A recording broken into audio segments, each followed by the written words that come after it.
जय श्री राम। राधे राधे फ्रेंड, हमारे चैनल में आप लोगों का स्वागत है। हम आपके बीच एक जनियों गीत लेकर के आई हूँ। कमेंट में आया था, एक बहन ने बोली थी हमारे बेटे का जनियों है, आप बहन सुना दीजिए। मैं एक जनियों गीत लेकर के आई हूँ, आप लोग सुने। अच्छा लगेगा तो लाइक सब्सक्राइब कमेंट में ज़रूर बताएं, शेयर ज़्यादा से ज़्यादा करें। धन्यवाद। पोखरा के भीटवा मुझे न कियारा थालवा मुझे न कियारा थालवा यारे तहावा आजिया चिरई मुझे रे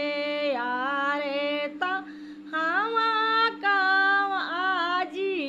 चिरई मुझे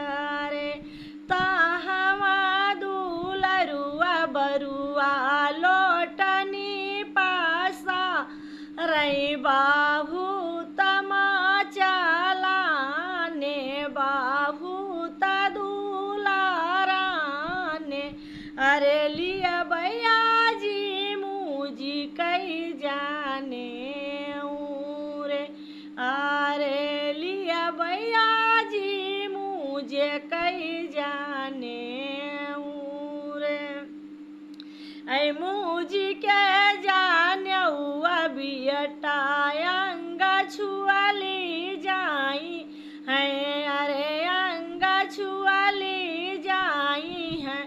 अरे दिया बना तीना गुन जाने रे अरे दिया बना तीना गुन जाने रे पोखरा के भीटवा मुझे न की थालवा मुझे न किया थालवा अरे तहावा कुली मम्मी चिरई मुझे रे तहावा दुलरुआ बियटा लोटनी पासा रही बाहू तदुलाराने बाहू तमा चलाने अरे लिया भाई मामी मुझी कई जाने रे मुझी के जाने हुआ बियटा अंग छुअली जा है अरे अंग छुअली जाई है अरे दिया भाई बियटा नाऊ गुन जाने रे यारे दिया भाई बियटा नाऊ गुन जाने रे पोखरा के भीटवा मुझे न किया थालवा मुझे न किया थालवा यारे चाची चिरई मुझे तहावा दुलरुआ बियटा लोटनी पासा रही बाहू तदुलाराने अरे लिया भाई चाची मुझी कई जाने रे मुझी के जाने हुआ बियटा बाभनाना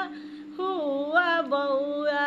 मुझी के जाने हुआ बियटा अंग छुअली जा है अरे दिया भाई बियटा नाऊ गुन जाने रे पोखरा के भीटवा मुझे न किया थालवा अरे तहावा कुली बुआ चिरई मुझी रे तहावा दुलरुआ बियटा लोटनी पासा रही अरे लोटनी पासा रही अरे लिया भाई बुआ मुझे कई जाने रे